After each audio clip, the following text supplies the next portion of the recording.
Blog Talk Radio. What time is it? WH Radio.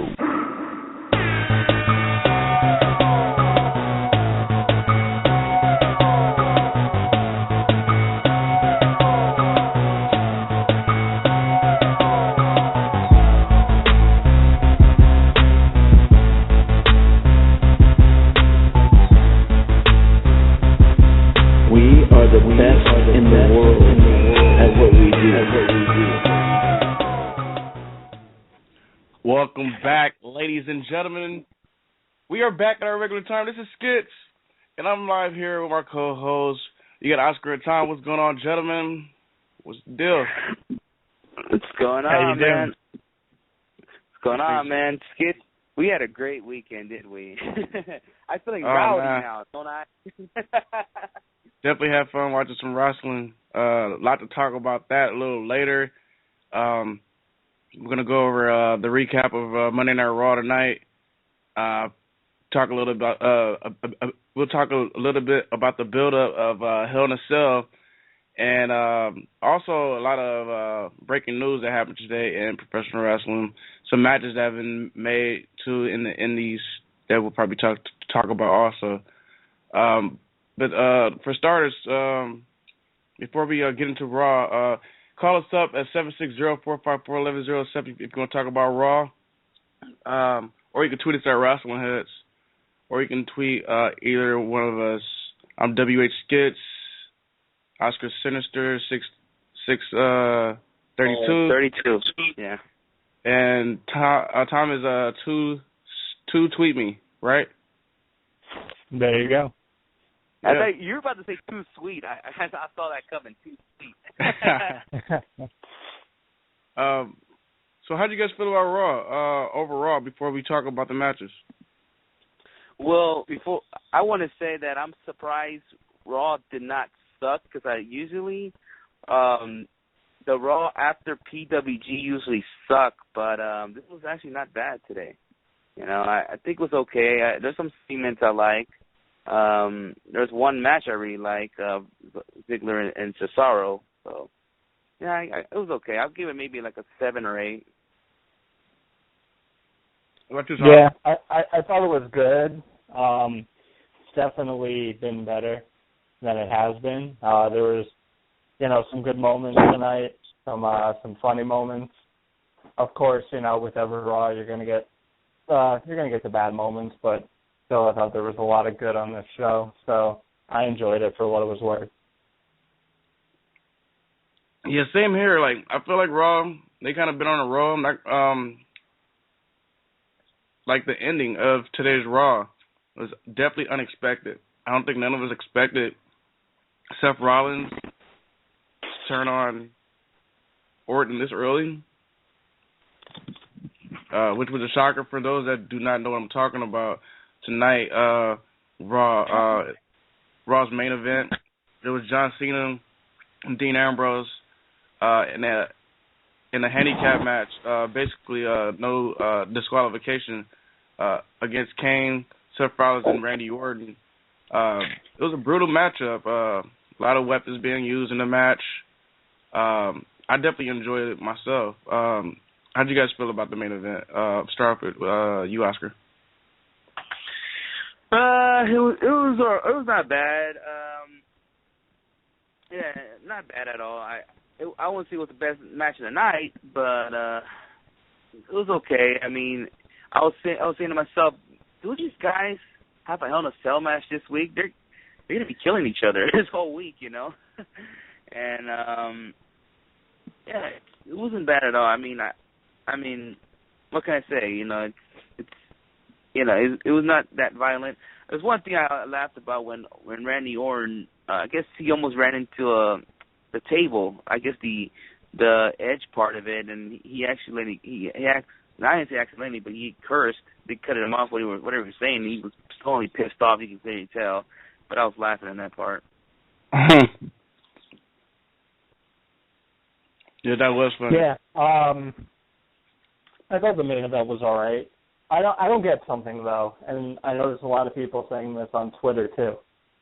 If they make it a street fight, why was there still tagging involved? Why was there still breaks involved? When it's a street fight, that means anything goes. So why do you have to keep tagging people in, and why is there breaks and stuff? You know, if you're going to make it a regular match, make it a regular match. But if you're going to make it a street fight, make it so these guys just go all out and beat the crap out of each other. You know, I want to see a regular tag match that's advertised as a street fight, you know? I mean, it would make sense for it to be a street fight with 2 against 3, then, you know, yeah, I don't think. I mean, it was just weird, you know. I mean, WWE does those types of things, but it was basically a tag match with just no disqualifications, even though there was rope breaks. It was really weird. But I thought the main event was good. It was good to see, you know, Orton get the pinfall, and then of course Rollins gave the curb stomp to Orton, so he stood tall, so he looked good, closing out Raw, going home to Hell in a Cell. So I did enjoy that. But overall, I thought the main event was okay. I liked the ending better than the match itself. Yeah, like I don't know about you guys, but I for sure didn't see you know, Rollins doing the curb stomp at the end of that match, even though they got the victory. You know, I definitely didn't see it, but I did see. They were kind of teasing it. They were kind of teasing, you know, of course, they're teasing tension between Orton and Rollins. Like, but you just didn't think that something would have happened tonight. Yeah, like, I saw it, like, them teasing. This is what I was going to think. My prediction, I was thinking they was going to, you know, have Orton beat Cena, right? He gets a shot at Lesnar. Somehow, I don't know, wins. And then they have Rollins cash in his briefcase on Randy Orton. Then they start the feud there.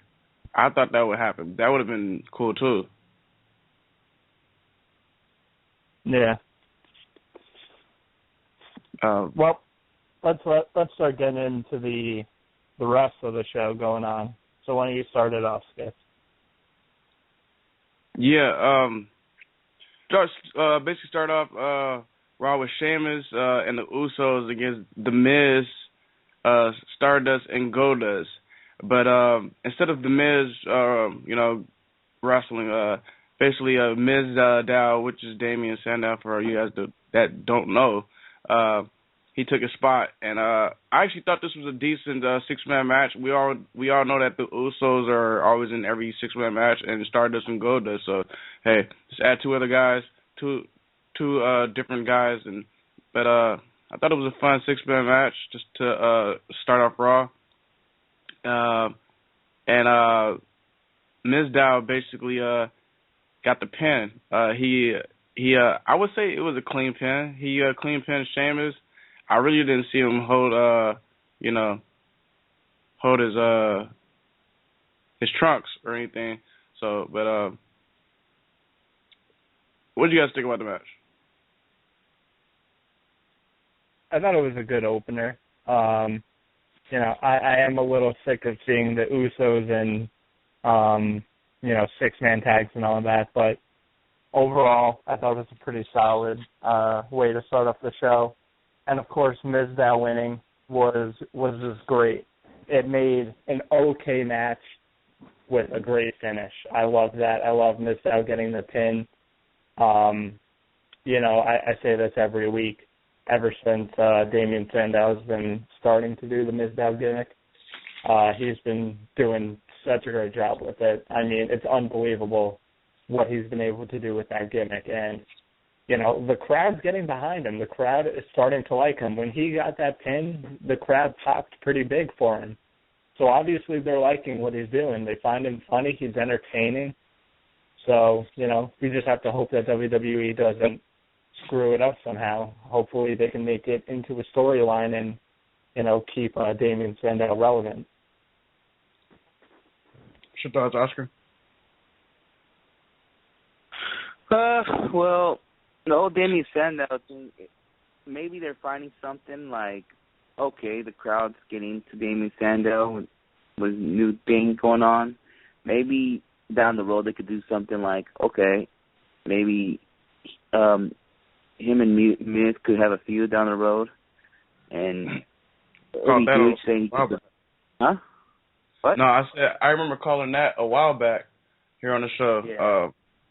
Like, for those that don't know, before Hell in a Cell, instead of Miz TV, it's going to be Mizdow TV. Basically, Damien Sandow having his show, and his guest is The Miz, which should be interesting. Which will probably start up something with that feud that you was talking about, Oscar. Yeah, so see what happens. I mean, there's probably a point either Sandow gets tired of, being the Miz's lackey, or Miz gets jealous that the crowd loves Sandow, and something's going to happen, I see jealousy before I see Damien getting pissed about the lackey situation. Yeah, because I could see, like, either bust a Virgil, like a jealousy thing or bust a Virgil Teddy DiBiase thing, so. The question is, we kind of seen this storyline with Miz before with Alex Riley, if you want to look back. Yeah, yes. Yeah, but Alex, I mean, this is a little different in the fact that Alex Riley was just kind of a lackey toward The Miz, and he was just, doing something different, and people just hated The Miz. That's why they kind of popped when Alex Riley turned on him.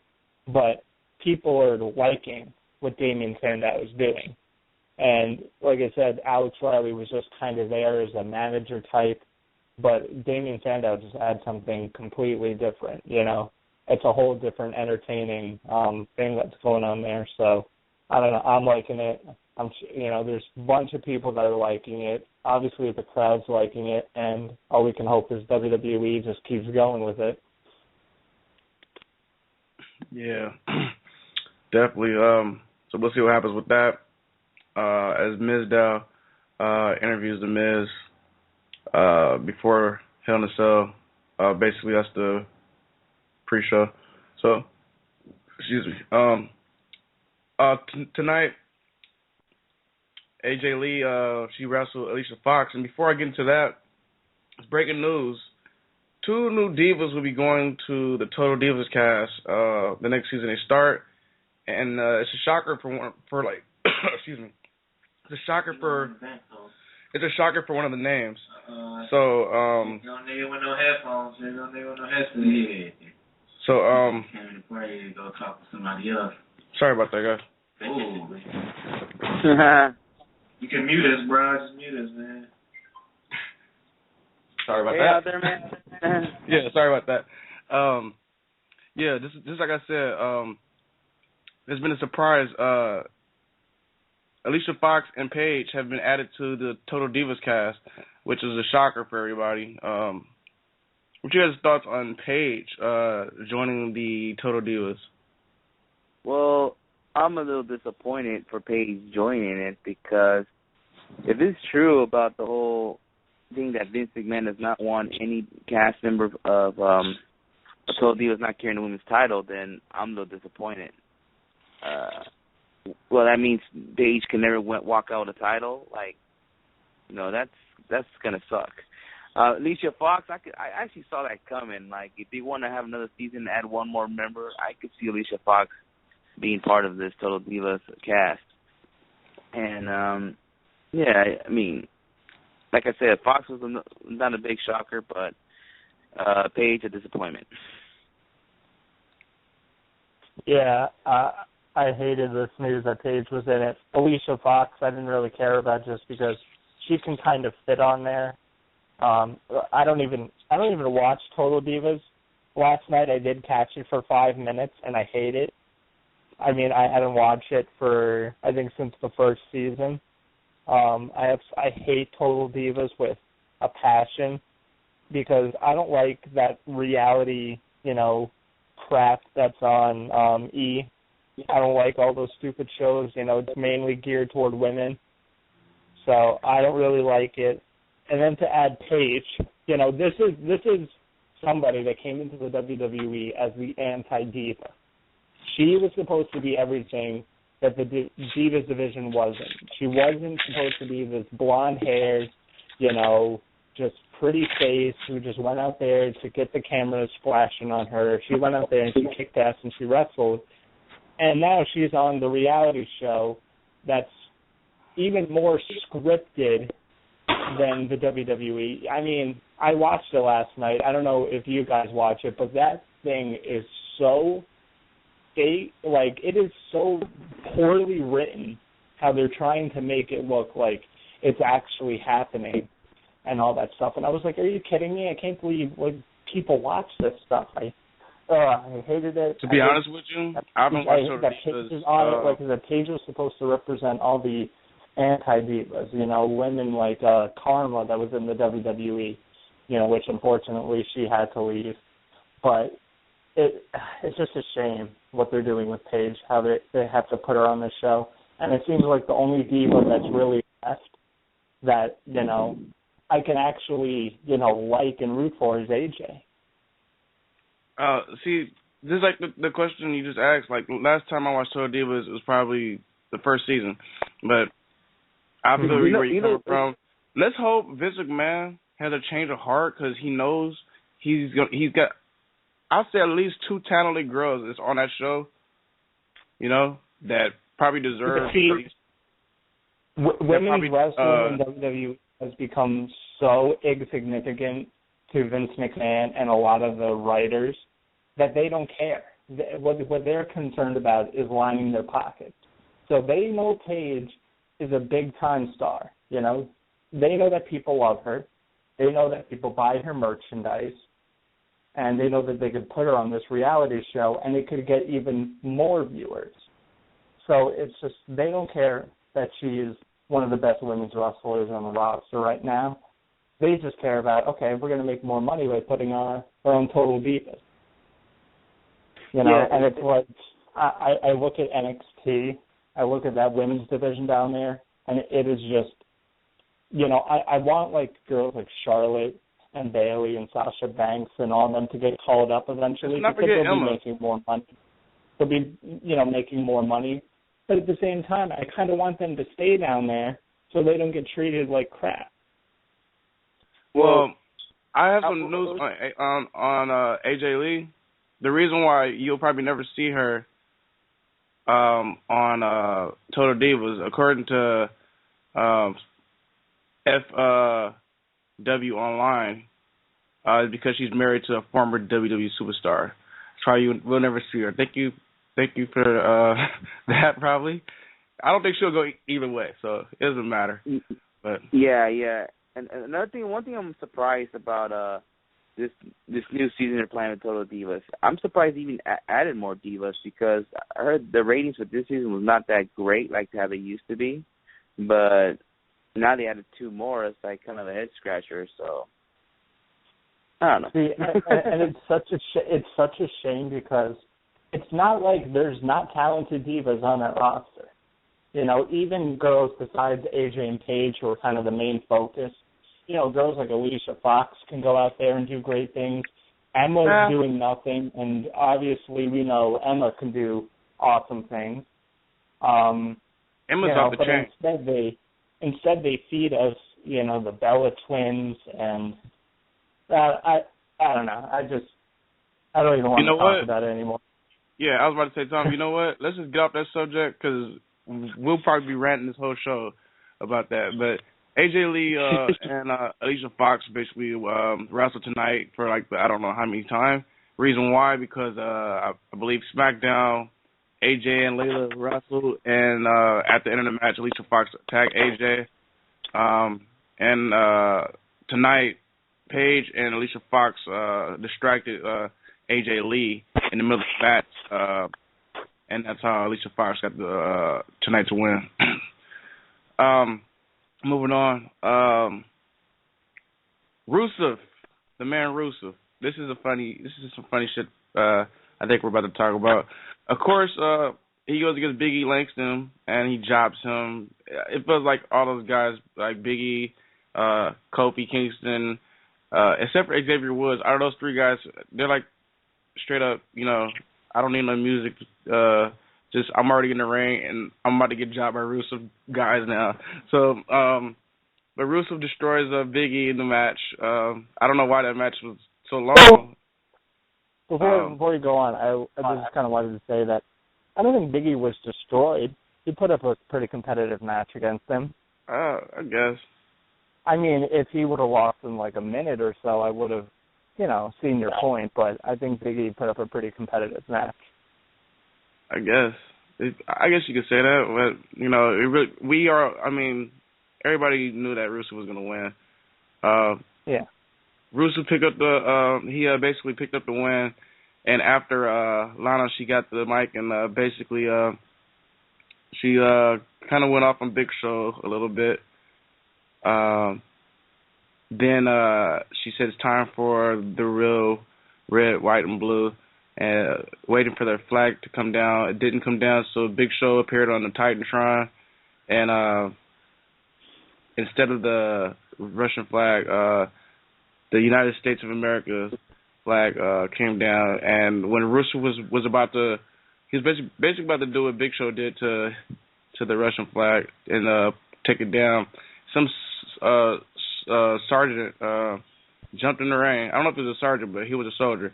A soldier jumped in the ring and he backed up, and once the guards jumped in the ring to get the guy out of the ring, Rusev jumped and gave him one of that big kick. It's one of his finishers there to the face, which I thought was hilarious. I don't know how you guys felt about it. But the shit was hilarious to me.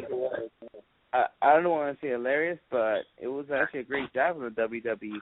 What better way to get more heat on Rusev by attacking an American soldier?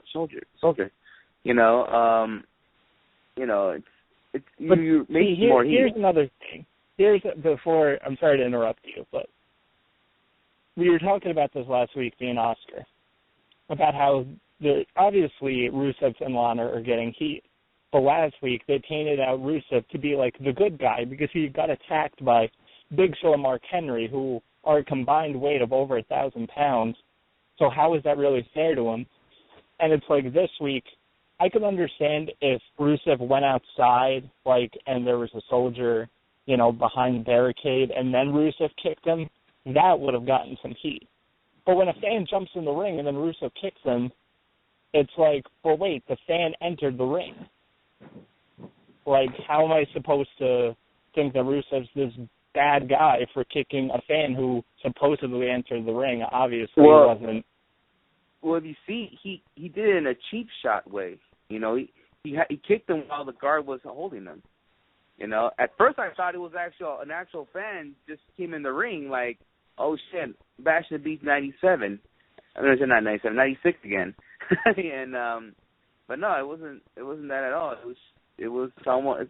Obviously, that's got to be a local wrestler or something that took a shot in the face. Just he just came out of the war or something like that. But doing that, you're making Rusev more of an ass. Now you're. Is this probably the biggest character you've seen since probably the Iron Sheik, which he was disrespecting America, and plus he was the WWE champion at the time until Hulk Hogan beat him. Since when we've seen someone like that? You had your Muhammad Hassan, you had Vladimir Kozlov, but none of them didn't work. Well, Hassan has a reason why, because UPN or whatever had was giving shit to WWE. He could have worked though. He could have worked. But the whole anti-American, this guy's probably the most, probably the biggest anti-American character we've seen since the Iron Sheik. So whatever but working. The difference between the Iron Sheik and what Nikolai Volkov are doing is way different than what Rusev is doing today. Because first of all, in the 80s, America was still at tensions with when Nikolai Volkov was doing his things, America was still in the Cold War. America was still in the Cold War with Russia, and then when the Iron Sheik came in and was doing his thing, there was still tensions between the United States and the Middle East. Plus, you have to think about wrestling at that time. You know, it was a lot more kayfabe. You know, it was a lot more believable because, you know, it was Don't just forget the about time period it was in. when you know, Sergeant people Slaughter believed a lot of the things that happened. You know. Let's not forget about when Sergeant Slaughter, he basically turned on America and yeah.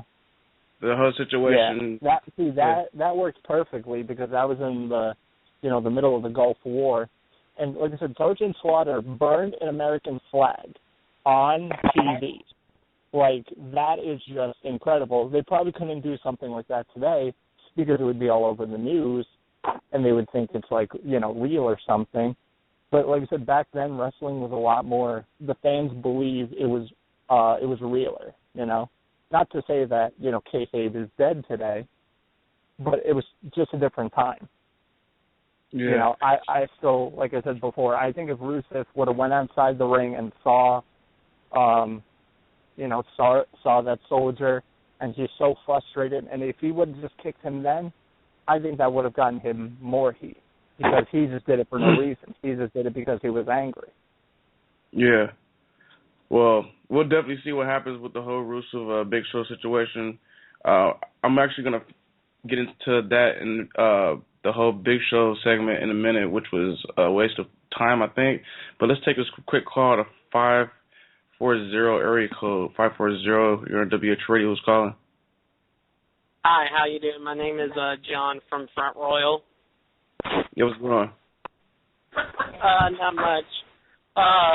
Yeah, I saw that whole Rusev situation, and I think that was just plain outright stupid because of what Rusev did. I'm not saying that soldier was stupid, but I'm saying Rusev did something stupid, and what he tried to do with that U.S. flag, like Big Show tried to do a few weeks ago, very insulting of what he did to the U.S. flag, and it's very insulting of what Rusev is.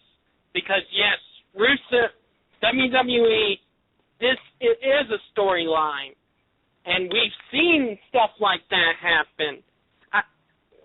Imagine when you saw 1991, Sergeant Slaughter, he burnt the American flag. He burnt the American flag, and he burnt Hulk Hogan's T-shirt, too. But how low can Rusev go attacking our people in the WWE ring? Yeah, but why did the fan jump in the ring then? When you're a fan and you supposedly jump in the ring, you're taking a risk. I know, you have to. I'm not blaming the fan for that. It's the fan's job to try to. It was that soldier's job trying to protect that flag, you know. And then also, you know, not to take up for Rusev, but Rusev is also protecting himself, because who knows what that guy had. Because there could have been a big lawsuit. But we all know that. I'm sorry for you talking. I'm sorry. Oh, it's cool. But we all know that guy was not a real soldier, and he's probably like a local wrestler. But I've read that people wearing like soldier flags and soldier gear and security stuff, they're like I think they're like I'm trying to think. Hold on one second.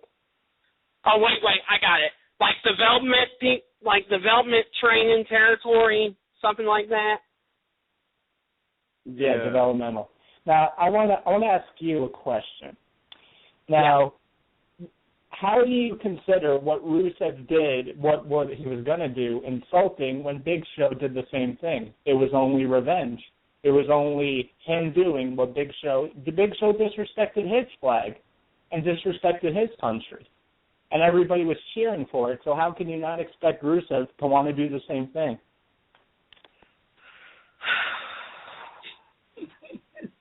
Because of what Big Show did to that Russia flag, I did not want to see Rusev take down that USA flag. And I'm glad somebody stopped him from doing so. But at the same time, what I think what Rusev was going to do was going to be justified because Big Show disrespected his flag. So I think it was only fitting. Oh, I agree with that. No question about it. Well, we all know it's all just a storyline, and we'll have to see what happens this Sunday at the Hell in a Cell. But we want to thank you for calling. Guys, can I talk more about wrestling? Can I talk more about Raw? What do you want to say? You don't mind, D, if I talked a little bit more. Getting now on to Rollins versus Ambrose, I think that match could be the great match inside Hell in a Cell. I think it's going to be the match of the night. Match of the night, mostly. And Cena versus Orton, now that we know that Cena and Orton get a future shot at the WWE World Heavyweight title, I'm looking at this and I think Cena might beat Orton here. Even though I'm not against Cena, but Cena's been getting way too many title shots. But I think Cena needs to win this one here in order to reignite his feud with Brock. Now, I don't see Cena and Brock facing for the title at Survivor Series. I see them facing at the Royal Rumble. I would give Brock a few... What? Well, after tonight, Seth Rollins is basically turning on Orton. I see Randy Orton probably getting a W, or maybe Seth Rollins could get involved in that match. Dean Ambrose is gonna win because Orton's gonna get involved with that match too. I kind of see them both getting involved in each other's matches somehow. I think Randy Orton might turn face. I think what the Authority could do is attack Orton and then let Orton have a little time off and have him return like WrestleMania season so he can fight Seth Rollins. You're a smart man. Smart man. I've said this before. Let those two go at WrestleMania. Maybe have Orton come back Royal Rumble or something. Maybe Royal Rumble, and maybe he'll see Seth Rollins in the Rumble, and Rollins runs like a little bitch. Rollins always. Hey guys, no offense, but Rollins always runs like a little bitch. What did you guys think of that? What did you guys think of Dean Ambrose's thing with that Seth Rollins doll? That was entertaining aside from what Rusev did, but I think Dean Ambrose doing that was more entertaining. Cutting Seth Rollins without those tongues and all. That was very funny. Yeah, Dean Ambrose is definitely... And I also think that segment with Foley was also chilling and very haunting, considering what Foley went through years ago when he faced The Undertaker inside Hell in a Cell. And sorry for going so long here, but I just had to talk about Raw and all that stuff. But like I said, Foley and The Undertaker, when that Hell in a Cell match between those two, that was kind of a classic. Hold on, not kind of. It was a classic. Mm-hmm. Yeah, that was the most violent match in WWE history. I mean, I see violent matches like in ECW and other promotions, but in WWE history, that was the most violent match I ever seen in WWE. No, and I see Ambrose and Rollins. I'm not saying this, but I don't think Ambrose and Rollins might channel Mankind and The Undertaker. But I think you're going to see a more extreme Hell in a Cell match than you've ever seen between Ambrose and Rollins. I mean, here's the two guys that was members of the Shield. I mean, they were owned like their own brother, Yeah. And I really hated the Shield, but when they turned into good people, I started to respect them more. Let me ask you a question. So, yeah, you like all the faces, right? Meaning the good guys. You like all the good guys, right? Some of the heels I like, Cesaro and Wyatt and all these others. All right, man. Well, we want to thank you for calling in. Make sure you call back Thursday if you want to talk to us again. But we're about to finish the show, all right? What are you guys going to talk about on Thursday? Probably some independent wrestling. I don't think I'm used to that, but I'll talk to you guys somewhat soon. Well, before I let you go, look into some your local indie shows. I don't know where you're from. I live in Front Royal, Virginia. Well, see what they have in that area. You might want to check it out. So also check out some Ring of Honor too. Trust me. Oh, thank you. I don't look at that anyway, but thanks very much for the call. All right. Yeah, definitely. Yeah. Yeah. I remember that guy. Not bad. Yeah. I think he called in before too, but it's cool though. It's cool we have callers though. Yeah. Funny when you said Seth Rollins was a bitch, but it's all good. Oh shit. Yeah, but back to the. Let's just get this whole Big Show talk out the way. Big Show basically stayed in the ring after that whole situation. Stayed in the ring. He just stood in the ring for like a good 5 minutes until he said something, and basically said, "You don't mess with America" or some shit. Blah blah blah. He ended up going in the back looking for Rusev, didn't find him, and that was that. So we can move on from the whole situation with Big Show because he's kind of not worth talking about when it comes to me, at least. I don't know about you guys. I remember he was a giant. I do remember that guy. Yeah. This guy, I don't know. How about that segment? Let's talk about that segment with Seth Rollins and Dean Ambrose a little bit. Oscar, you wanted to go ahead and tell us about it? Yeah, Dean Ambrose came in with 2 bags. When those bags, one of them was inside was a like a puppet of not like a giant puppet of Seth Rollins, like a figure of Seth Rollins. He made him sit down in the chair. And in these other bags he had was like kind of like weapons and stuff. Talking about his testicles, how he's gonna damage the testicles. You see, he was gonna saw his testicles. You know, he took a saw out, but he says he doesn't have any testicles, so he grabbed that little what's it call it? That same weapon he used a few weeks ago with the hot dog thing. Yeah, he grabbed the crotch area of the puppet. And he also had a freaking drill. So pretty much Dean Ambrose had weapons all over the fucking bag. And I was thinking to myself, there's no way he's going to use a drill in Hell in a Cell. That's how the PG product is today. It's hard for me to think he's going to use a damn drill.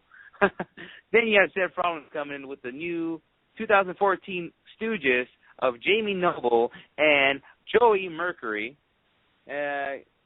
He just came out talking about like how he just mentioned him and the puppet and all this other thing. He's delusional, whatever. Then the music that we all familiar of Mr. Hardcore Legend himself, Mick Foley. Yep.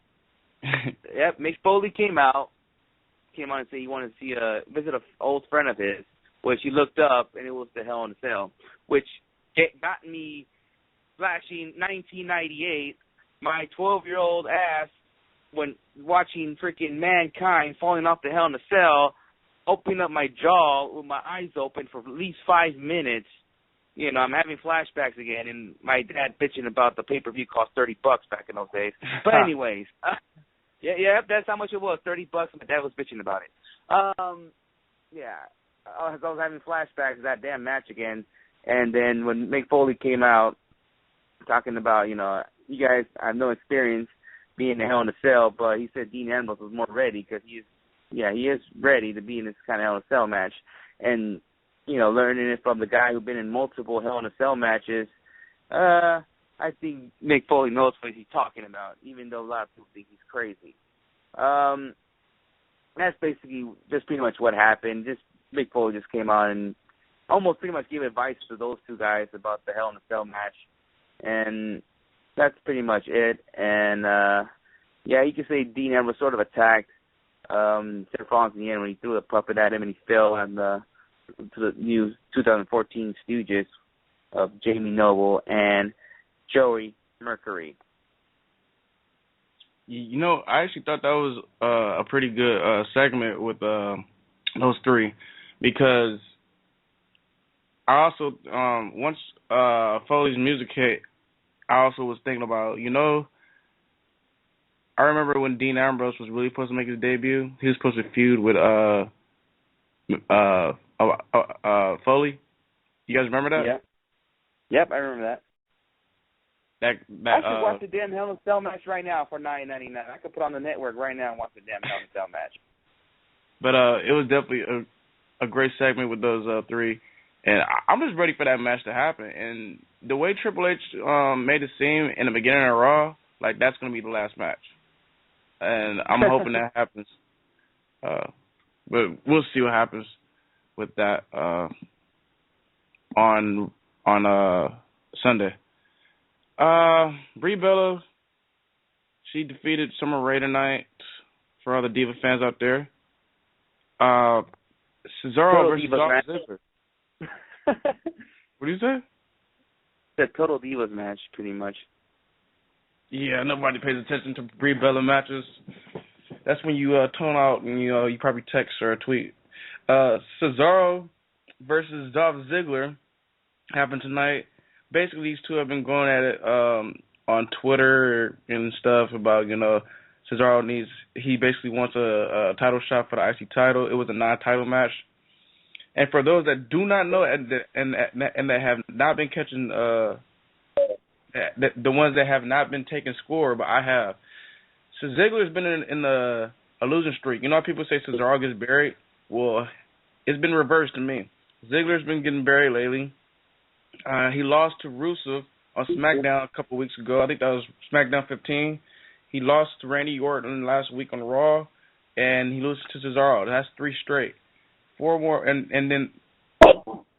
I would say tomorrow's Tuesday main event. They'll probably book, you know, Cesaro and Ziggler at Hell in a Cell. Cesaro is my prediction to be the next Intercontinental Champion. Well, you guys thought? All right. If that match does happen in Hell in a Cell, then that's the bout of losing streaks, meaning Cesaro's losing streak and title matches going against Dolph Ziggler's losing streak. So something got to end unless a draw happens, you can say. I would love to see Cesaro become Intercontinental Champion, but time and time again, when we mention about Cesaro and championships, if Cesaro does walk out Intercontinental Champion, do you have trust in the creative team that you can make Cesaro's run memorable? Are you sure? Because the U.S. title run was not memorable at all. It was not great at all. Even I'm not blaming Cesaro at all. I'm blaming creative. You got Bray Wyatt coming back. You got Bray Wyatt coming back. You know, you got Luke Harper and Eric Rowan. They're pushing those two. Who else? Because for some reason I see Cesaro turning face somehow soon. So, but there's a lot of guys in that can be used. One thing I wanted to bring into this is, even though Cesaro isn't, I think, where we would like him, obviously we'd want to see him, you know, in that main event picture, because I think we all know he deserves it. Guy is one of the best wrestlers and talents on that roster. Obviously, WWE sees something with him. You know, he speaks 5 languages. That's going to help WWE, so they want him kind of, you know, advocating WWE in all those languages that he can speak. But I also noticed something, and it's something that someone brought up to me. You ever notice when Cesaro, whatever he's doing, and whatever match he's doing, the commentators are always praising him? Like tonight, they were saying that he's one of the best, and they're always commenting on his strength and his wrestling abilities.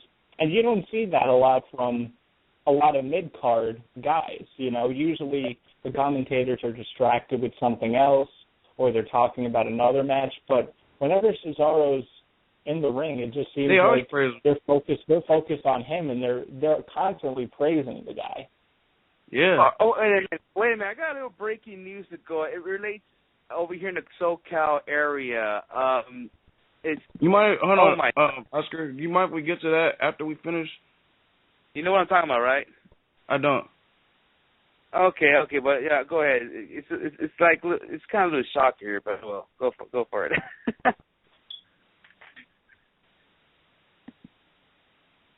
Yeah, but other than that, hopefully we'll see Cesaro being pushed. Like I said, I think the WWE knows what they have with this guy. I like to think that, and hopefully it is true. So I guess we'll see what happens in the future for Cesaro, but I'm hoping for good things. Yeah, I'm hoping he gets the IC title, and I believe in Cesaro, so I believe in the WWE right now, and I think they're going to make the right decision to finally give him that title shot. Basically, that's all that happened on Raw. We already talked about the main event. So, yeah. So, okay, Raw. Hell in a Cell. Basically, right now, the matches that are booked for that, you got the Usos going against Goldust and Stardust for the WWE Tag Team titles. You also have John Cena going against Randy Orton, and it's basically number one contender title match. Whoever wins gets the opportunity at Brock Lesnar. Also on the card, you have Sheamus going against The Miz. Seth Rollins will be going against Dean Ambrose. And Paige going against AJ Lee. That is so far is what's booked. Big Show versus Russo Valhalla. That's so far what's booked. If I miss anything, let me know, guys, because I think I got all of them without even looking at the card. I think you got it. You got it. Yeah. I was kind of shocked to see Paul Heyman tonight, by the way. Oh, yeah. I forgot to talk about that. Well, I wasn't shocked because when John Cena ran over the ring talking about title shots, well, I knew not Brock Lesnar, Paul Heyman was going to come out to mention Brock Lesnar because, that's a future title shot. You could say whoever wins gets a future title shot, so why not have Paul Heyman come in defense of Brock Lesnar? And plus it makes more sense. So they said they were going to keep away Paul Heyman until Brock Lesnar came back. But I guess they have changed plans. Yeah. And it was funny seeing him get RKO tonight by Randy Orton. That's not going buying anyways. Spoilers for people that are going to watch Superstars. Tyson Kidd defeated Kofi Kingston with the sharpshooter. Natalya was at ringside. Jack Swagger defeated Bo Dallas. The Patriot Lock. Swagger got a huge pop, according to the spoilers. Awesome. So yeah, that's what happened. But we'll be right back after these messages, and we will get back to some. We'll talk about some PWG. We're right back. Why not? Or first we'll have Oscar do his breaking news, then PWG. We're right back. Yeah. This is Vic Busick, CZW World Champion, and you're listening to WrestlingHeads Radio, the greatest podcast in the history of the internet.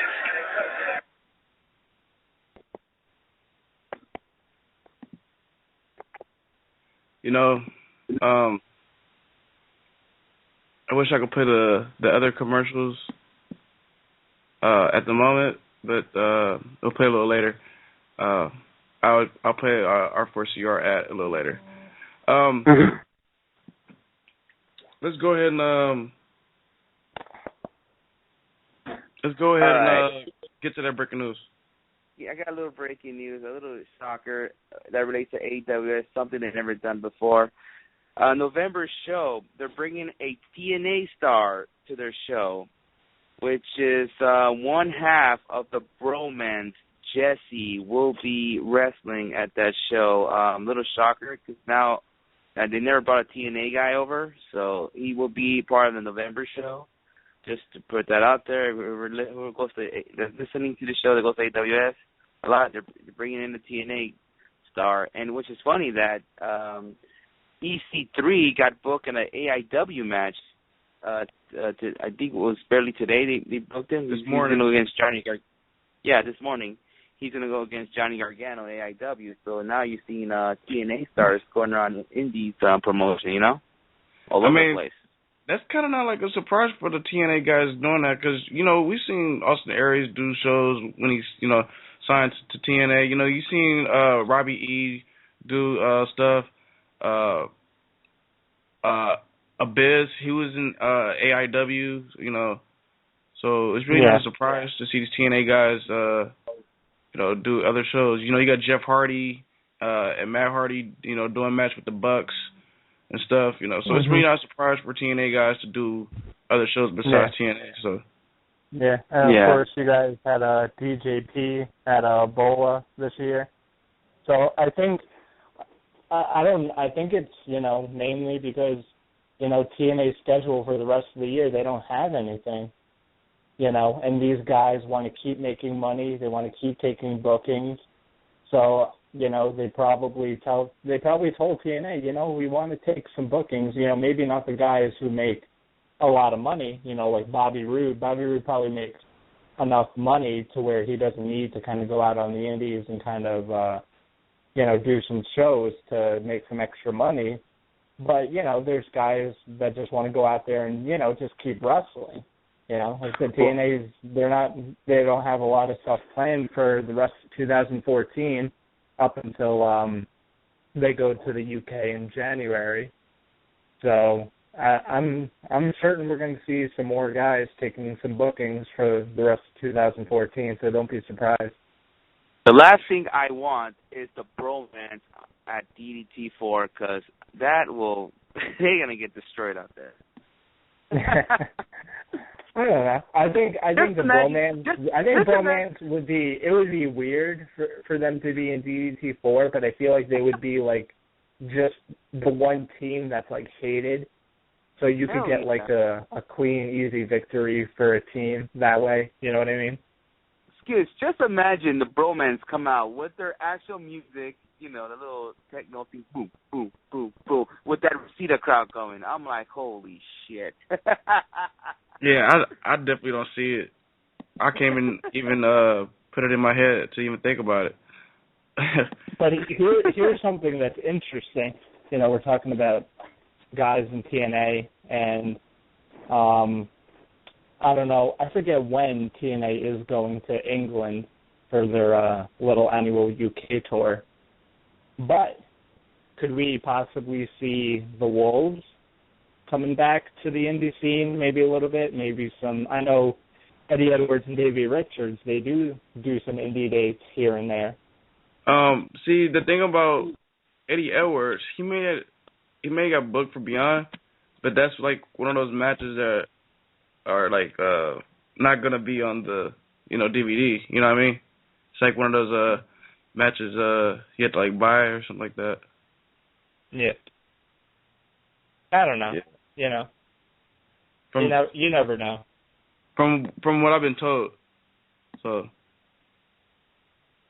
But yeah, you know, we'll see. You know, if they allow T.J. Perkins, they allow all these guys to be on DVDs. I know the only reason that Abyss was in AIW for Wrestle Rager a couple months ago was because AIW had booked Grado, and because of British Boot Camp, TNA took him out. So to kind of say like, oh, we're sorry for doing that, they sent them Abyss.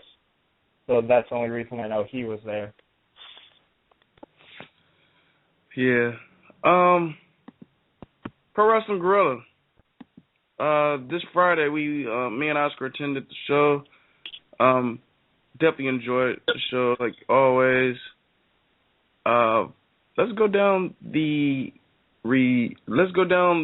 card and talk about the results and talk about the matches, shall we? Start off with spoiler alert for anyone who doesn't want to know. Yeah. I mean, Biff Busick started out the show going against Tommaso Ciampa. Each guy came down the ring with each other's shirt on. Basically, Biff came down with a Tommaso shirt. Tommaso came out with a Biff Rules t-shirt on, which was pretty dope. Those guys, probably two of the toughest guys in the Indies right now. Tough son of bitches. I thought it was a good match. How about that spot when Biff was about to leap over the rope, Oscar, and Tommaso just throws a chair at his head? Like, what the fuck? Yeah, and Biff Busick was busting open his head, and I was saying to myself, is he going to CCW tomorrow? What the fuck? You know? Because CCW had an event on Saturday. So I know some of the guys had to, like, get the hell out of receipt after their match is over. But then the spot that during that match, the spot is everybody's talking about, Fox and everybody, that Ronda Rousey was in the crowd. She was there on Friday night, and Tommaso Ciampa, what he did was he brought Biff Busick to the area where she was sitting at, right, which was near us as well. He grabbed Biff Busick's arms, and Tommaso told Ronda to chop him. So at first Ronda looked confused, and then she got the idea, like, oh, okay, I know what I want to do now. So then she just chopped him, bam. And the crowd was chanting. I forgot it was either Ronda or just Rousey, but it was just one of the names. But yeah, it was cool. But then Tommaso Ciampa got the win, like I predicted. So yeah, it was a good match. I enjoyed that match. It was a great opener. Good way to start the show, you know. Yeah, I'm loving how the Reseda crowd is definitely getting behind Biff. And Biff and Tommaso, I kind of want to see them go at it again, but in a Guerrilla Warfare match. That would be fucking dope. Ridiculous how those two would go at it. Like, man, just imagine. But, yeah, good match with Tommaso and Biff. Definitely loved it. Next matchup was Cedric Alexander versus Bobby Fish. The Fish Tank was definitely in the building. Basically, him and Cedric. The match was pretty cool. It was kind of a different type of Cedric match, to be honest with you. To me, in my opinion. Yeah. Yeah, it was an alright match. But in the end, Cedric got the win. Me and Tom said it on Thursday's show that he needs to get this win. It makes more sense for him to win it. And Cedric's he might have a good 2015 in Ring of Honor. So why not start something to the ending point of 2014? So he needed his win against Bobby Fish, and he got it. And after that match, the crowd did chant it to Bobby Fish, please come back, even though I feel like he's pretty much going to be a regular in PWG, but they chanted, please come back, so Dragon heard the crowd, so keep booking Bobby Fish to PWG. Yeah, I think Bobby Fish is going to become a regular there. I think once like Super Dragon Excalibur realizes that there's a guy that the fans really enjoy to see, and Bobby Fish can go in tag team matches, he can go in singles matches, he can work with a lot of guys. I think he's going to be a guy that they'll pay the money to kind of fly him over to the West Coast.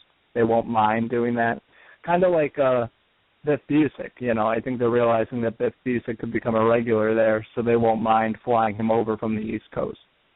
Oh yeah, I mean, he comes out to that song from Pennywise. I forgot the name of that song, but it starts that song. Oh, the crowd follows it. You know. Yeah. So I think they like that from the crowd when they play that Pennywise music, and I guess, you know, that enough. Say, all right, let's bring this guy in. Not only is he a good wrestler, but the crowd's into his music. And it's like when Rich Swann and Ricochet came out with the All Night Long. It's the same thing, pretty much. You know, they love all that stuff. So. Yeah. Well, hopefully with Biff being booked more, hopefully he continues to be being booked. But another guy I think people are going to want to see keep coming back that's over there is Drew Gulak. You know, he wasn't booked on the show, but it's funny that you mentioned that, Tom, because I was talking to Biff after the show, and I was like, yeah, man, I hope to see you and Drew team up at DDT4, which would be pretty dope. So let's hope we get to see Drew Gulak and Biff Busick as a tag team. Yeah. What do you think about that, Oscar? Having those two as a tag team at DDT4, because you know they did work well together at Bola. It wouldn't have surprised me at all if they put those guys in tag team at DDT4. It wouldn't surprise me. But let's see if Gulak make it to the next show. The next show before DDT4 or whatever they're going to have DDT4. You never know. They'll probably change it to a different month. So we'll see what happens. I'd love to see that. And I think I like to see them tagging instead of ripping each other's heads off at CCW, you know? Yeah. After that match, we had Brian Cage versus Uhaa Nation. This was everybody was definitely into this match. Man, first time seeing Uhaa Nation like in person. You know, to be honest with you, I'm not gonna sit up here and say I've been following his career. You know, and seeing like every match that he's had, but it was definitely good to see. You know, him in person, because I hear like a lot of good stuff about this guy. And Nation and Cage definitely put on a great match. Nation, I called him the big version of Ricochet. Like, you know how Ricochet does the flips and stuff? Like, Nation can do that shit too, which is fucking dope. Like, I was amazed. Fucking amazed. And and I to be honest with you, I didn't expect this match to be that great, but it actually turned out pretty good, you know. Even though Brian Cage fucked up in his one spot where she tried to leap from the ropes, but he landed on his head. We're like, holy shit. Even Ronda Rousey was like, oh my god, you know. And he's nuts. Brian Cage is just out of like, he's such a big guy, but he takes like risks that like AR Fox takes, and you're like, Jesus, dude, you just need to chill out. Yeah, definitely. And but he was okay after that match. You know, we had a little history seeing Brian Cage getting hurt. Like example, that match he had with Tommaso Ciampa when he was in the ground for a while. You know, we don't want to, you know, witness that again. You know, but he finished the match, and he actually won the match. And yeah, it was great. Surprised it was that great for me, because I didn't think these guys were to put up a match like that. But how about another 619 from Brian Cage? Yep, they even chanted 619 because the crowd wanted it, and they got it. You know. That's good. That's crazy. And there's one thing I want to mention about. If you guys want to talk about the news with Uhaa Nation, or save that until after PWG? You might as well talk about it now. All right. Well, speaking of Uhaa Nation, this morning a lot of news came out that the WWE has their eyes on him again. I believe they had their eyes on him before, and now that, you know, their radar is back on Uhaa Nation. And just to throw it out there, ladies and gentlemen, not saying that this person has something to do with it, but hey, you never know. Brad Maddox was at PWG, and right after him being at PWG, we get all this news. It's crazy. Like out of nowhere. Yeah, it's funny that when I read the report that that Wuhan Nation, he's on the radar and all that stuff, and I said to myself, how come he's not signed with WWE already? It's like he's like a guy that if this big man watched one of his matches, doesn't matter if it was either in Dragon Gate Japan, Evolve, or Dragon Gate USA. I mean, he could have just looked at him and said, "I want this guy." I'm surprised he's not in there, but it's cool that they got him on the radar. But there is a couple questions that's in my head right now. Like, okay, we heard this rumor about Willie Mack that the reason why they didn't bring him in because he failed some kind of test, right? I don't know, it was a drug test or some kind of physical test, whatever. It was hard for me to believe that's true. To me, the reason why I'm still gonna believe this, but I think the reason why Willie's not in because of the financial issues. So, if Wuhan Nation gets signed with the WWE pretty soon, then I'm going to believe that whole Willie Mack thing was true. So, because if they're going to spend money on Wuhan Nation, then that just shows me that the whole test that Willie Mack failed is true. So, I don't know, we'll see. Well, but then at the same time, it's kind of hard for me to believe Brad Maddox is scouting talent. They're sending Brad Maddox in. At everybody, why Brad Maddox? Why not William Regal? I mean, I'm not saying no offense to Brad Maddox. Even though he's a cool dude, and me and him have some funny pictures together. I would have to figure that maybe Brad Maddox is getting kind of like he's doing something like behind the scenes. And, I know William Regal's down in NXT working a lot in the Performance Center, so maybe he just didn't have time to make the trip out to PWG. So, I don't know. And maybe that's why WWE did send Brad Maddox out there, because you're thinking, wait, why would Brad Maddox be here? So they kind of wanted it to be a little inconspicuous, you know what I mean? They didn't want to make it so obvious. Because if they sent William Regal out there, then it would be like, oh, they're scouting for talent. But if they send Brad Maddox out there, you could kind of think, oh, well, he would be here to just kind of watch the show, Well, yeah, all right, we'll see what happens. Basically, what Tom is saying, he's like in disguise. Like people don't know. People think he's just here to kick it. Like nobody bothers Brad Maddox either. I mean, people always say, "Hey, what's going on?" You know what I mean? It's funny. After the show, I was talking to Brad Maddox. We were talking indie football and stuff like that. Which he's a Carolina Panther fan, which I feel bad for him. Yeah.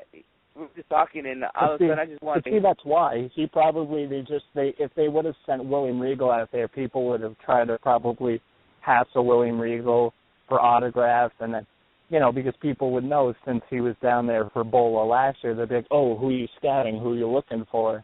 And they would kind of be hassling him. Brad Maddox, he can kind of sit there, he could probably take mental notes, and then he probably relays it back to the WWE. Yeah, we'll see what happens, but... if you guys check our Instagram, I have some funny photos with Brad Maddox, like me messing around with his phone, so you guys can check that out. He's a cool dude. But we'll see if we can see him in future PWG shows. And it's funny, I did ask him about the whole, is NXT going to be part of WrestleMania weekend? He says, no, as of right now, he doesn't know anything about it, so I'm trying to see if he can spill the beans out, but damn it. I'm just having my fingers crossed that we can have a takeover up in the Bay Area, Yeah. Also at PWG, Joey Ryan and Candice LeRae when it gets Johnny Gargano and Chucky T. I guess the beginning of this match, I think Hold on. Before you start talking about that match, I got to talk about the part when you went to the restroom and when Johnny Gargano and Chuck Taylor came out. They came out to the Backstreet Boys. Oh, I wasn't in the bathroom. I was there. You were gone. You were gone. No, I was there. By myself. I was there, bro. I was there, bro. No, you're not in the seat. For sure, you're not in the seat. I know that for a fact. But when Gargano and Chuck Taylor came out with that Backstreet Boys song, that fucking Reseda crowd started singing that damn song. The same song they used that one movie with Seth Rogen and what's that movie called? When they all end up going to heaven at the end of the movie. The one that Rihanna got killed in the beginning. This Is the End. This is the end. Yeah, that one. Yeah, that part when the Backstreet Boys came out and that same song, "Rock Your Body," that shit. That damn Reseda crowd started singing that shit, and I was like, "What the fuck?" I started trying to no chant, but it didn't work out. And fucking Smartcast, go kiss my ass. Backstreet's back. I saw that tweet from Smartcast, by the way. And shout out to Smartcast with the whole Chris Jericho thing.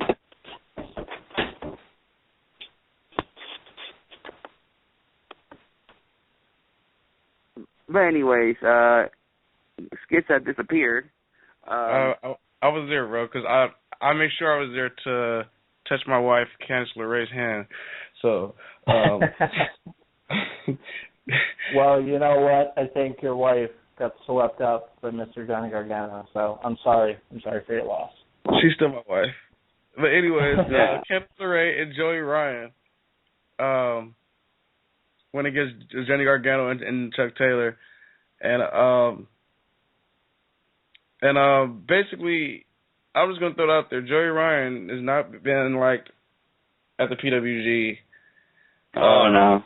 Crowd, like the crowd is booing him. Like every time he gets in the ring, they're booing him, saying we want Candice, or they just don't want to see him in the ring. Like every time he's in the ring.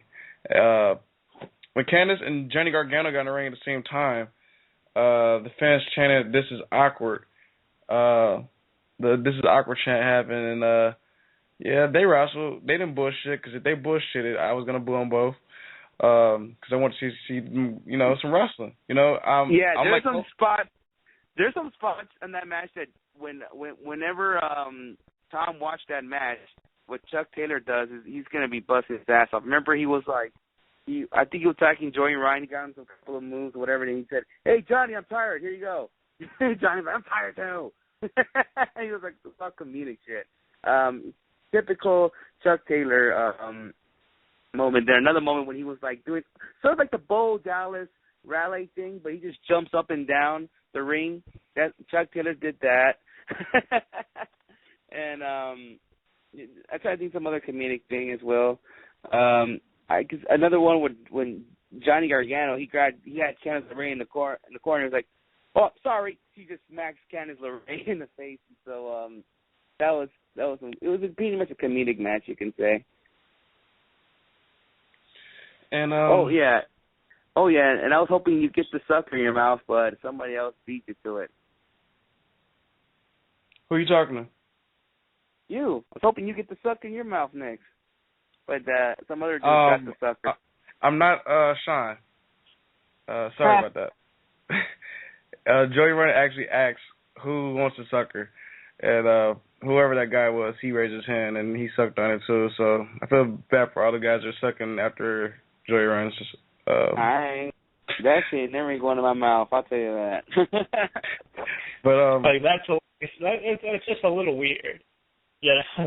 I think to be sucking on a blow pop from any male wrestler would be weird. If it was in Candice's mouth, I'll take the heartbeat.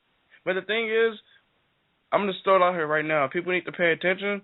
If Candice does that, it's been in Joey's mouth too, because Joey, he gives it to Candice too, and Candice puts it in her mouth too. So people need to watch out on that one too. So and they're gonna spread some kind of like cold around PWG. Damn. Joey, the sad part about it, Joey does that every fucking where. You know what I mean? I don't know why, but I guess that's his thing. Let's move on to a match that I thought was pretty good. Adam Cole versus Trevor Lee. Trevor Lee amazes me every fucking time. I love this kid. I want to say he's undefeated in PWG. I feel like he has not lost yet. No, if he has lost, he lost one match. Well, he lose to To Johnny Gargano. Yeah, that's what I had just mentioned. He lost a match in Bola. That's like the only match I can remember him losing, the one in Bola. I think he also lost his first match too, no? Well, his first match the triple threat match at Mystery Vortex too. I really wasn't counting the triple threat because they first came in. You know what I mean? Like it's like they're kind of out. It was kind of like their tryout. Like, PWG. Come on. Trevor Lee is not Goldberg here, so there you go. I hope Trevor Lee doesn't want to be Goldberg because Goldberg's trash and Trevor Lee actually has talent. But watch out, Mr. Mexican might hear that. Hey, the man can call in right now if he wants. Trevor Lee and Adam Cole definitely on a good match. Definitely have good chemistry. A word that your boy Mysterious likes using. Cole works the crowd well. Basically, flicking them off and just going back at it, back and forth with the fans talking shit. You gotta love Cole. Like I remember back, we used to talk about this a while back. If Ring of Honor let Adam Cole do what he does in PWG, it'll be gold. Like I'm still pissed off that Adam Cole's not a Ring of Honor champ. I know I just switched from PWG to Ring of Honor, but hopefully Ring of Honor can watch some PWG DVDs and take lessons on one of their biggest stars. I mean, what Adam Cole can do in PWG is different than what he's going to do in Ring of Honor. He can't be flicking people off in Ring of Honor. Of course not flicking when people they're on off. TV. I mean, of course not flicking people off. Yeah, and he can't. He can't be saying suck my dick. I mean, in Ring of Honor. Hold on. Not shit like that. I mean, him as a heel, period, in PWG without the suck dick shit and flicking people off, he can still work the crowd as a heel. I mean, when he was in Ring of Honor, he was still working the crowd. He still works the crowd great as a heel. I think in Ring of Honor, he's I think people cheer him in Ring of Honor because they like him, but he still gets some heel heat there. So I don't think I think he's still doing a good job in both companies. Oh yeah, and Tom Skitz was actually excited when he saw Adam Cole's tights because the tights he was wearing was the Kingdom tights. I don't think a lot of people noticed he was rocking the Kingdom tights that night, which is pretty dope. I was like, man, they're missing Mike Bennett. I don't think Mike Bennett be booking PWG anytime soon. Yeah, well, it's good to see that. But I heard this over the weekend. Speaking of Trevor Lee, he made his debut in CZW at Tangled Web the next night. And the reports that I saw from that show is that he got "Please Come Back" chants from the CZW crowds that he was really over, that he had a great match there. So Trevor Lee is making waves. You know what? You know about Trevor Lee that I read that report you're saying as well, Tom. But what's pissed me off, I think Gabe is kind of like disrespecting the guy. Like they put him in dark matches for FIP shows. Like, come on now, Should he put Trevor Lee in small shows? Like I said, there's companies that are booking Trevor Lee more, and then there's, like I said, CZW brings him in for his debut match, and they don't put him on a dark match. I think DJ Hyde knows how popular Trevor Lee's becoming, so he puts him, on the main show. So are you saying DJ Hyde is more smart than Gabe? Yeah, I don't know. Maybe just in that sense that he knows how over Trevor Lee is going. I mean, also, another thing you got to think, some wrestlers, put the word out to the promoters. Like, I'm pretty sure, Drew Gulak, he was there at Bola Weekend, and, and he saw, Trevor, and Drew's tight with DJ, so I'm pretty sure Drew or Biff, somebody had to put the word out, of him making a debut at CZ Dub. And I talked to Trevor that night. Him and Caleb Conley basically faced each other that night. So, yeah. Definitely hope the match went well. Hopefully I can get a hold of that and check it out. Trevor knows I'm Team Trevor because I think I'm one of the first few people to cop his tee at PWG, holding down Team Trevor over here. So hopefully my boy Trevor Lee, who got the win, who with the roll-up, Adam Cole, gets a title shot against Kyle O'Reilly soon. Let's move on. The Young Bucks versus ACH and AR Fox. Spot fucking match was still a hell of a good match. What can I say? It's the Young Bucks, ACH, AR Fox, all put a hell of a great match on. Super kick party, flips and shit over the ring, all types of shit going on. You gotta love any match that the Bucks are a part of, and you gotta love a match that ACH and AR Fox are a part of. You just gotta be ready to move your ass out the way, and it's like that's one thing I love about PWG because you're definitely a part of that show. Like I almost died. AR Fox almost fell on me. Like that shit was crazy. But the Bucks definitely got the W. I think it's time for the Young Bucks to get those tag team titles back up for Joey and Candice. Since they really have no contender right now, since the best friends are Trent is out right now, so but yeah. Main event, Kyle O'Reilly versus Roderick Strong. Loving Roderick Strong's heel turn that he's got going on over here at PWG. It's way different than Ring of Honor Roderick Strong heel. Him and Kyle put on a hell of a good match. What can I say about these two? Two of the best wrestlers in the world. And they were going at it outside of the ring early. Man, all I have to say, people need to go get this damn DVD. Kyle O'Reilly basically made Strong tap. I want to say it was an armbar. And man, Strong, after the match, attacks Rick Knox and Kyle O'Reilly both. So we'll see what happens next with PWG, which is actually going to be... Don't forget what he did to Rick Knox. Don't forget what he did to Rick Knox. Yeah, but what he did, though, he set up two chairs, and he put the PWG title in the middle of those chairs. He powerbombed Rick Knox through those chairs and that title. So that's basically what was the ending of the show. They left Kyle O'Reilly and Rick Knox on the damn bed. In the damn ring, and he walked out. Yeah. So. Damn. December. Roddy is doing some good heel stuff over there. I mean, whenever you attack Rick Knox, you're automatically hated. Yep. Yep. Yeah. Just ask Kevin Steen and the Bucks. Oh yeah, and hold on, Tom. We get the DVD.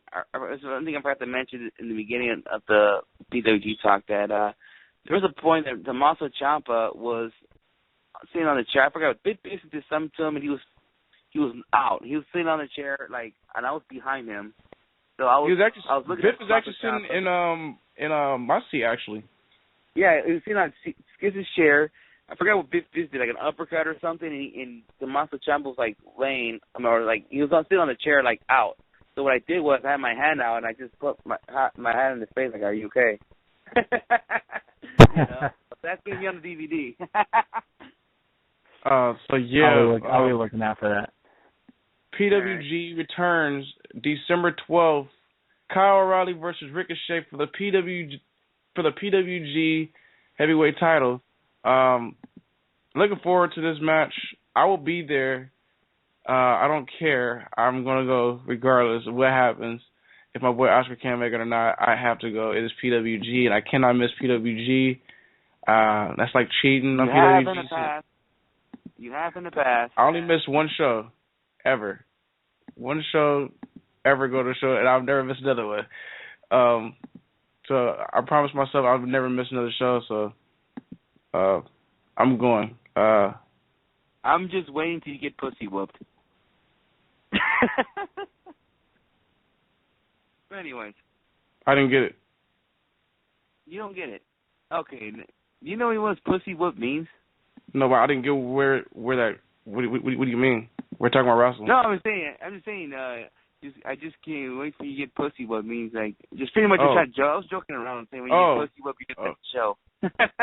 Hey, whoever I marry, they're gonna go to PWG with me. I give two shits.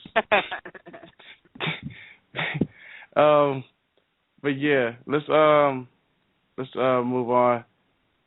And hold on. Before we go out PWG talk, all I gotta say is Tom, guys from fucking Weekly Wrestling Podcast, Wizard Podcast, you guys are missing out the party because Ronda Rousey's part of the party now.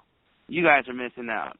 If you guys if you guys keep staying where you at, I'm on the other side of the country here. It's killing me. I wish I was over there on the nice warm West Coast watching PWG and Lucha Underground. Well, this is what I'm gonna do. I'm gonna send Ronda Rousey to New York and give you an armbar until you start going somehow, some way. She's gonna make you tap. And then you know what? When she puts me in an armbar, I'm gonna tell her to fly me to California, and I'll go to PWG, and then I'll go to one of her fights too. Oh yeah, that'd be cool. She'd get us tickets to one of her fights. I want to be fucking cool with Ronda Rousey now.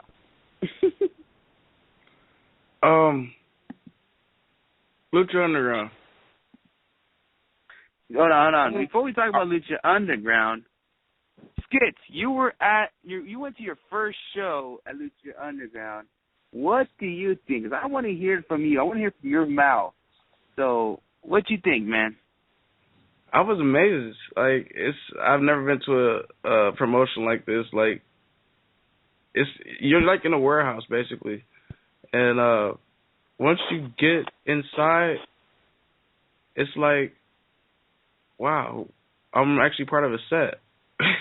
I feel like I was a part of like a set. Like I'm actually at a taping or something. Like which I was at a taping, but it's like I'm at like a Jimmy Kimmel show or something, you know? It kind of felt like that, you know what I mean? Everybody has to get their spots and shit. And like the first tape, and we like stood up, and man, I have to say like it was amazing because it was like a live band going on at the same time, which is pretty dope. They kept singing the same song the whole fucking show, but it was cool. The matches were dope too. Like I've got introduced to some guys I've never heard of that probably wrestle in like Mexico, and their fathers used to wrestle. Oscar told me like they're like legends and stuff. But to like start off the show, got to see my boy Matt Cross, known as Sons of Havoc, started off the show. So I was pretty pumped to see that, you know, to see a guy who I'm familiar with, you know. Get a win to start off the show. That was pretty dope. Guys like, I don't want to give away the spoilers or nothing right now. So guys like Brian Cage, now known as Cage, and Lucha Underground was there. Ricochet, known as Prince Puma, was there. Chavo Guerrero was there. Ezekiel Jackson, known as Big Rick, over there. I don't know everybody's name, so. But I'm just going to name everybody's name that people know by. B-Boy was there. Little Cholo was there. It was dope. And there's some other guys that I've never heard of that put on some hell of great matches. Remember that dude? He looked like like a dragon. I think his name is Dragon or something like that. Drago, yeah. Drago? Yeah, Drago. Yeah, like, he basically came to where me and Oscar and Mysterious Mexican was, basically moved us out the way, got on top of the thing and jumped from like high onto the tables, and like both dudes couldn't move after the match, so they had to end the match. That was crazy. No, people need to look out for Lucha Underground. It's gonna be on cable, so it's a 1-hour show, and a lot of big things coming for this promotion. Storylines are pretty good. Yeah, so, Tom, you heard it from Skits. He likes it. So, I like it. You heard it from Skits. Now, can't wait for somehow you to watch it, Tom, because it's going to blow your mind, dude. It's great. They're doing the right things. Their storyline-wise, they're doing the right things. I like what they're doing, and I went to the last taping as well on Sunday. I'm looking forward for the second season coming up when they start taping in January. So it's amazing, bro. You gotta check it out. Hopefully you can. I know you don't have the provider for it. I know you don't have DirecTV or Time Warner, but hopefully you can check it out. And wait a minute. Wait a minute. I just thought of something. I thought Time Warner owns Comcast. I don't think it's now they do. Yeah. Oh, yeah? Maybe you might have that channel. I know Time Warner and Comcast, they just did like a big merger together. Maybe you do have the damn network, El Rey Network, and you can check it out right there before TNA Impact comes on. Yeah, maybe. You know. Yeah, the El Rey Network. You know, I'm gonna actually do that right now. Yeah, I'm gonna check elraynetwork.com and see if it's in my area. Yeah, just put. Yeah, I think there's a section out there. And then it's funny that SmartCast just tweeted, El Rey Network is for less than $9.99. Funny guy right there. Yeah, I mean, just check it out. Type it in the website, put in your area, your zip code, whatever, and hopefully you can have the damn thing. And check it out, bro. I mean, you'll see me part in the first episode sitting down and shit, and yeah, it was amazing. Guys like Aerostar, Pentagon Jr. Pentagon Jr. is a beast. Yeah, Pentagon Jr. Watch out for that guy. He's pretty good. The midget, Mascarita Segura. He was awesome. He's like a legend right there. He used to wrestle in the WWE as Nova in the 90s. He's still doing that at 47 years old. That's kind of crazy. He's probably the same age as The Undertaker, still going. He might even go longer than The Undertaker. Yeah, it was great to see these guys coming up, and hopefully in the second season to bring more AAA talent. And another thing I'm hoping that if these guys end up being great, like sort of the same or better, they're the same numbers as TNA or better numbers as TNA, I just hope they don't abandon the Lucha Libre thing. You know, they got to still bring. Oh yeah, and also I think Skip fell in love with Sexy Star. She was alright. Yeah. Yeah, you know who I really fell in love with? I fell in love with Maxine. Looking bomb. Oh yeah. Just for their listeners know, she's now known as Katrina. Yeah, I had to say the Spanish way, but Katrina, she's known as. She's like a violet for a guy named Mil Muertes. So and I like how she uses her tongue a lot. So yeah, Tom, you're gonna like that tongue from her if you start watching Lucha Underground. But also skits. That's good. Yeah, also skits. There's also talent that you haven't seen, like Eva Lee Feldes. She's part of it. She was not there this past weekend, but you'll see her in some episodes. And and there's one guy that impresses you, Angelito. You talking about the guy in the green? Yeah. Oh, he was good too. Yeah. So everybody, check out Lucha Underground. It's gonna premiere Wednesday. According to our buddy next Wednesday, actually.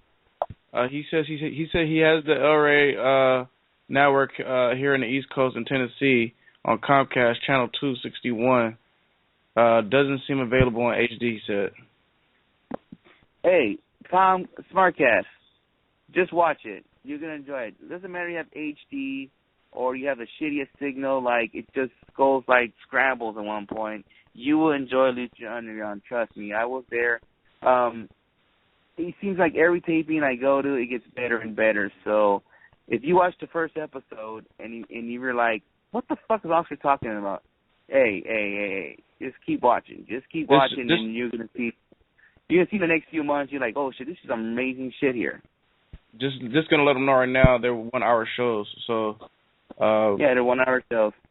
So they're not gonna be going against TNA. It's gonna come out before TNA. So if you want to get wrestling early on your Wednesday nights, start watching Lucha Underground.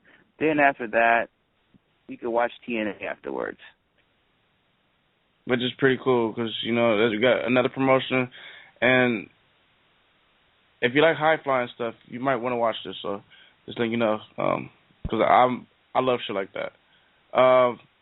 But, yeah, that's basically what happened this weekend for us. Want to throw it out there. I think we already mentioned it, but the Red Dragon, they're going to be headed to Japan. So, yep, I'm actually excited for that. Looking forward to that. Shit. Hey, I got some Wrestling Cares news. This just got put up already. For the tag team tournament, they just added one of your favorite tag teams, Skip. It better be, hold on. If for you tell me, it better be a real favorite and not. It is one of your favorites. It's not the favorite, but it's one of your favorites. All right. It's not no joke shit. It's a team that you really, really like. All right. This tag team, you've seen them in Ring of Honor, and you've seen them in New Japan. The Forever Hooligans will be part of the Wrestling Cares Tag Team Tournament. They will be there. The Forever Hooligans. Yes. They add them in there. Yeah. They just added somebody in there that actually matters. Sorry. Yeah. That's somebody else matters, but this is a team that I actually like. Sorry for shitting on everybody else. Yep, so there you go. Forever Hooligans got added. And for the women's side, they just added Christina Von Airy. They just added her in there too. So that's about it. But I know you're happy to see the Forever Hooligans. And I think they kind of changed the thing already. Like, okay, it's not like one show women, one show the next show be tag team. No, I think it's going to be like they're putting matches in the first show, and then the finals will be in the second show, which would be the next day. That's what it looks like where it's going to. So that's how this year's Wrestling Cares is gonna work, I guess you can say. The finals will be on that Saturday show, so they'll be passing out their rings and stuff on the Saturday show. Whoever wins the tournament from the women and tag team. Yeah. Today I got our Ring of Honor tickets, so looking forward. Ring of Honor's anniversary show, we will be there in the house, and I know a lot of PWG regulars are going to be there too. So PWG is going to take over ROH event. Looking forward to it. Yeah, I'm looking forward to it. I've never been to a Ring of Honor show. This will be my first one as well. Finally get the opportunity to check out Ring of Honor for once. Finally get to see talent like, guys like Silas Young. Never seen him before. Never seen R.E.D. Evans before. I haven't seen guys like War Machine. T.D. Thomas? Yeah, T.D. Thomas. Maybe, I'm sure you'd be excited to see Cheeseburger. Hopefully Andrew Everett will come. Well, I've seen Andrew Everett in PWG, but hopefully he'll be back at that time from his knee injury he has going. I've only seen the Briscoes once when he came in PWG. Basically, we've seen everybody in Ring of Honor because they come to most of them came to PWG, so we kind of basically seen everybody. Yeah, we just probably gave out like a handful of talent that we have not seen yet. So we're just looking forward. It's gonna be a good show, anyways. It's gonna be their anniversary show. It's gonna be on pay-per-view. Glad to be a part of this. Just glad to check out a Ring of Honor show for once. Finally come to the West Coast, and if it's a big draw, I swear they might come to the West Coast more often. It becomes a big draw in Vegas. And I was told this venue carries 2,000 people, and I'm sure like the other place where over in New York where they're gonna have Final Battle, I'm sure they carry more people than 2,000. Yeah. Usually they have Final Battle at the Hammerstein Ballroom, which holds roughly 2,000 people, but where they're going now is Terminal 5. And I think I don't think Terminal 5 has ever done wrestling, but from the reports I've heard, I think it can hold up to 3,000. So I think they were just looking for a bigger venue because they feel like they could sell out, and I think they're going to sell out. So, when Ring of Honor comes over to the West Coast, make sure you guys are loud. Make sure you guys, tell everybody. Tell everyone, be loud. Make sure Ring of Honor notices you guys. Oh, you already know it. We just gonna lose our voice just like we always do. I know I am. We're gonna fucking PWG it out there, because Las Vegas is a 4-hour drive from us, so we're gonna get our asses over there. We're gonna fucking party out there. Then we're gonna fucking yell like a motherfucker at Ring of Honor. We're gonna PWG it pretty much, and it's funny that it's gonna be pay-per-view taping. The show might end early because it's West Coast time, so it might end 8 o'clock our time. So we could probably gamble afterwards, try to win some money. You can catch me in the club. Whatever. Those fucking clubs are expensive out there. Is it like $15 or $20 to enter? That's me. Hey, you know what? That means we have to start. Why you we have to find some young ladies to hang out with so we can get in the club for free. All right. But yeah, ladies and gentlemen, we were kind of running out of time here. Be on the lookout Wednesday. I think it's the start of the TNA Tag Team Tournament, which is going to be interesting. Yes, ladies and gentlemen, Skitch is back on his TNA shit. I'm trying to, see what's going on over there. I did enjoy Baba Gory, and I hope Tom watched it. I did not. There's honestly there's way too many shows I want to see before that one. It's no disrespect to TNA, but I still have to catch the rest of Bola. I have to watch Ring of Honor Champions vs. All Stars. I think that just came out, so I wanted to check that out. Some New Japan I was gonna check out some more of, and no disrespect to TNA, but there's other shows that are kind of above it right now. I feel you. I still gotta watch some New Japan. I have been watching Impact. I caught Impact last week, and it was a good episode. That's the thing, that they're Impact has been good on TV. I've been enjoying it. It's relatively easy to sit through, even though, maybe that's just comparing it to Raw, but I feel like the shows are easier to sit through than past Impact episodes from this year. There's good matches on there. Even though they stopped with the whole Hardys versus Team 3 versus Wolves feud, there's still some good stuff going on. You had that crazy Fatal 4-Way match for the number one contendership for the TNA title that happened last week. So, it's weird that TNA is doing all these great things, and it's like, well, what's going to happen for the rest of the year? See, TNA, to me, it gets this up and down moments. They have great moments, and there's a point that, like, what the fuck happened here? Like, what the fuck is this going, Like, all of a sudden, you're going to have Bobby Roode become your champion. Then you give the title to Robbie E. That's what I'm saying. It gets a good point to a dumb point. That's how I see TNA. Because right now, they're doing good things. A few months ago, I was enjoying where they bring guys like Hikaru Uno and all those guys, but then all of a sudden, it just went down. What happened to my boy Peter Avalon? They haven't brought him in. It's been almost a year since he's been in, Well, we're actually running out of time, guys.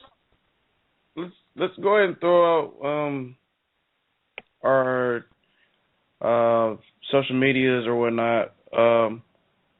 Follow us on Twitter at WrestlingHeads. Our website, WrestlingHeads.com. Check that site out, ladies and gentlemen. We always got the news from the WWE, the TNA, Ring of Honor, all the indie promotions. We got some new news up there from Noah, written up by ROH code Chris.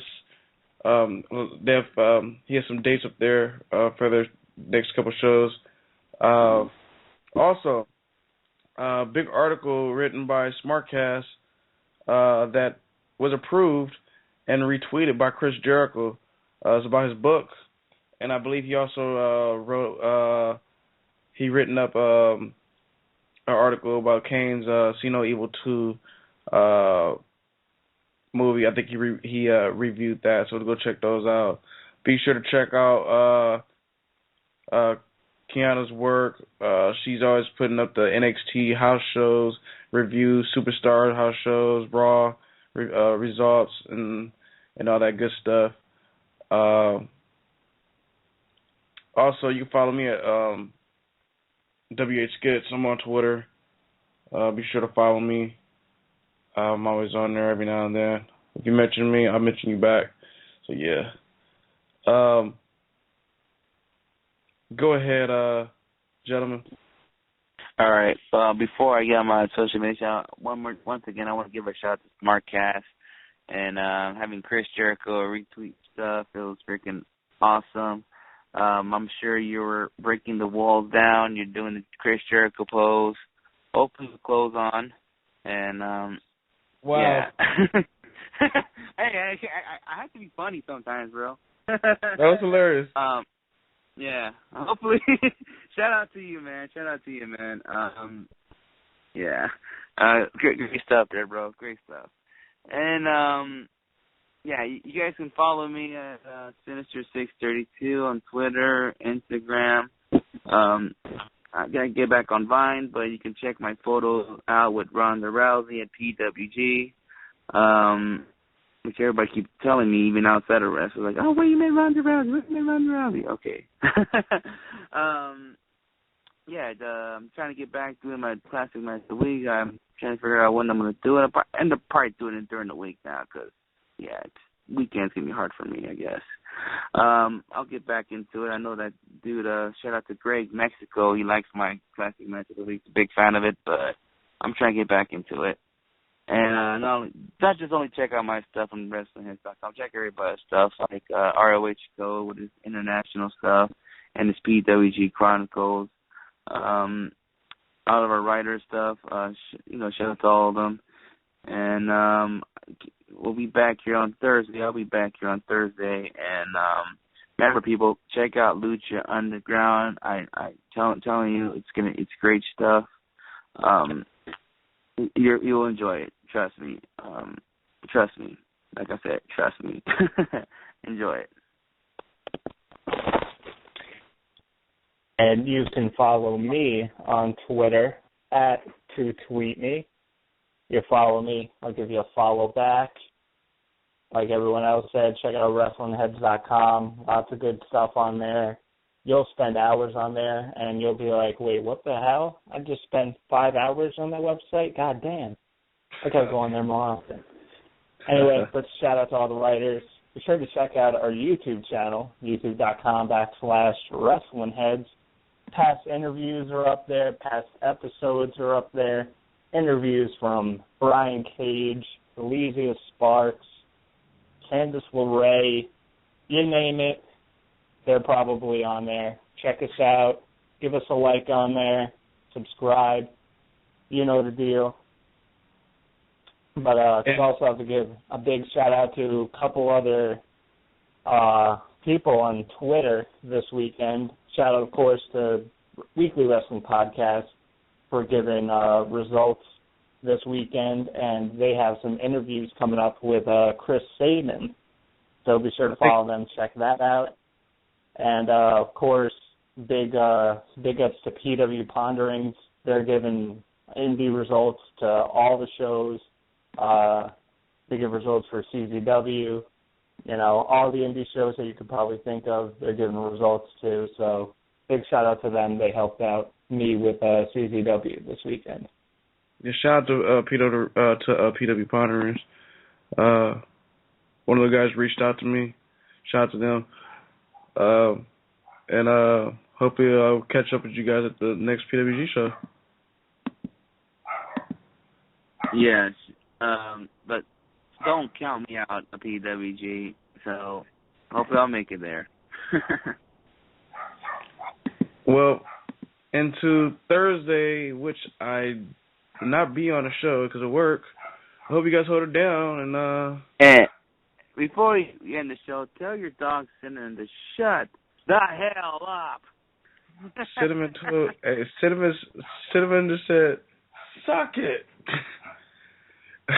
But we're out. Peace. What time is it? WH Radio.